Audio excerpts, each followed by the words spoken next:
Dave here. Welcome to the Centurions Review, the punk rock band of Wargame Review Institutions. This is an unpunched copy of Sorcerer, the game of magical conflict from SPI. This is an old one. I think this is from the 1970s. What I like about this is it's in a regular box. It's not in one of the plastic flat packs. I'm not a fan of that type of box. So let's see what's in here. Yeah, copyright 1975, so this is an old one. It's like we have a little catalog here.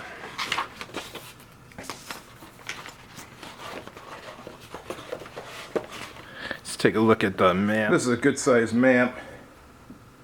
It's got a phase record here and a game turn record on the bottom.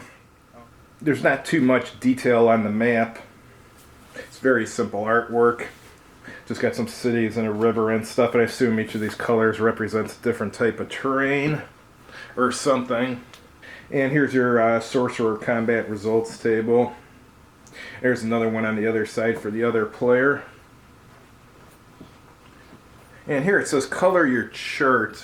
Reading the chart, the 6 arms of differentially colored hexes, each hex of which contains a differently colored square, show the color value number of that color magical unit represented by the square when present in that color hex. For example, the color value of a green magical unit when in a blue hex is 1. This number indicates 3 things in different instances. It is the number of movement points. It is the die roll range for attrition purposes when attrition is called for. And it is the color augmentation of a force containing that color magical unit in that color hex. Let's take a look at the rule book. Alright, here's the rule book.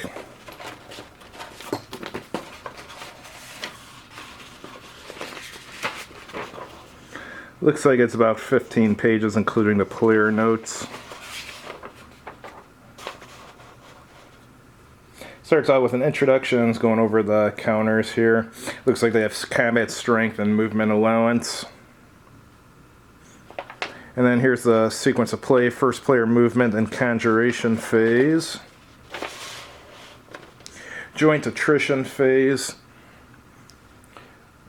which has an attrition segment, and then there's a vortex movement segment and a joint combat phase, followed by a second player movement and conjuration phase, and then another joint attrition and joint combat, and then there's a game turn interface, which I assume he uses to advance the turn marker. Looks like there's a multiplayer version for more than 2 players too. Alright, it's going into movement, magic bolts, vortexes. Hex conversion, stacking, attrition, and combat.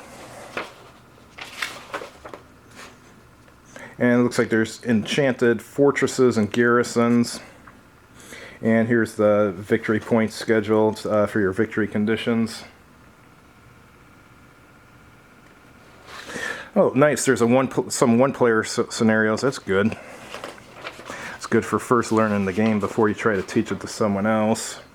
And here's some 2-player scenarios. Cool. And multiplayer, what they mean by, like I said, what they mean by multiplayer is more than 2 players. And it looks like it's got some optional rules like a cloak of invisibility, clones, all sorts of stuff. Here's the counters. Counters are unpunched. Pretty thick, actually. Is this 2 counter sheets or are these really thick? It's 2 counter sheets, that explains it. But for 1975, those counters look pretty decent. I've seen much worse counters from that era. These ain't bad at all, actually.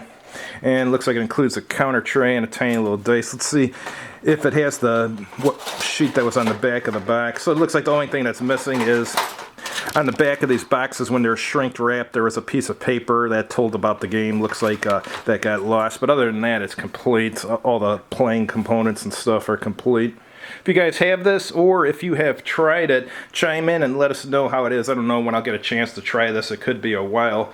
Thanks for watching, and have a good evening.